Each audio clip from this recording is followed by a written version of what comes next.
Namaku tidak penting. Yang penting adalah tempat ini. Aku pindah ke kosan ini 6 bulan lalu.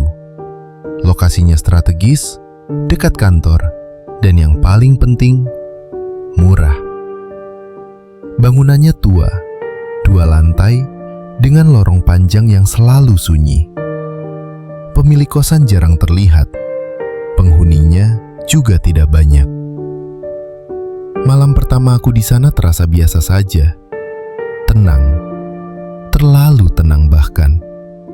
Sampai aku melihat papan kecil di dinding lorong. Tulisan hitam di atas papan kayu putih.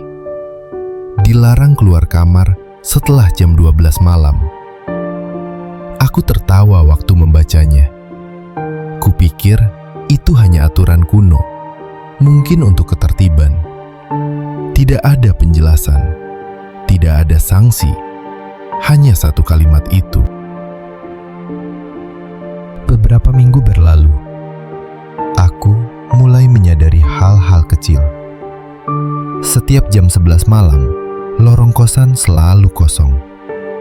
Pintu-pintu kamar tertutup rapat. Tidak ada suara televisi. Tidak ada langkah kaki. Seolah-olah semua orang menghilang bersamaan. Suatu malam aku pulang larut, jam 11:50. Aku melihat satu pintu kamar terbuka sedikit. Dari dalam, aku mendengar suara seseorang berbisik. Pelan, tidak jelas, seperti berbicara dengan seseorang atau sesuatu. Ketika aku lewat, suara itu langsung berhenti. Pintunya tertutup perlahan. Aku mulai merasa tidak nyaman. Beberapa hari kemudian, aku bertemu dengan penghuni lama. Seorang pria paruh baya. Wajahnya pucat, matanya seperti kurang tidur. Tanpa aku tanya, dia berkata, "Kalau bisa, jangan pernah keluar kamar lewat jam 12. Nada suaranya serius, tidak bercanda. Aku bertanya kenapa.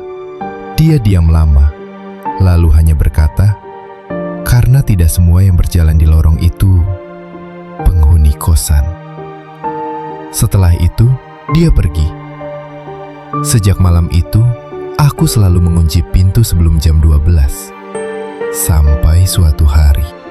Malam itu hujan deras. Jam menunjukkan pukul 12:10.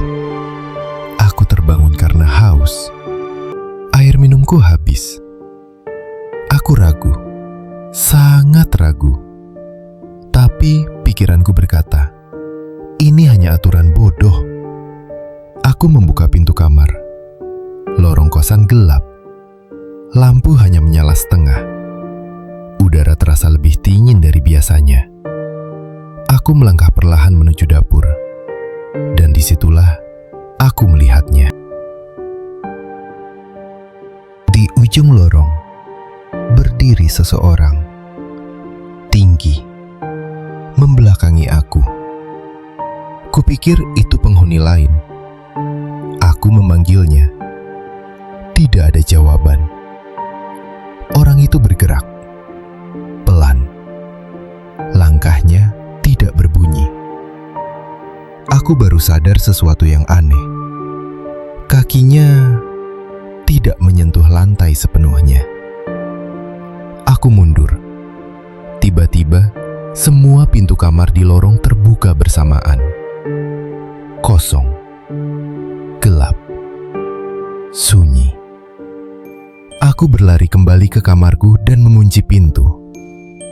Dari balik pintu, aku mendengar sesuatu berbisik.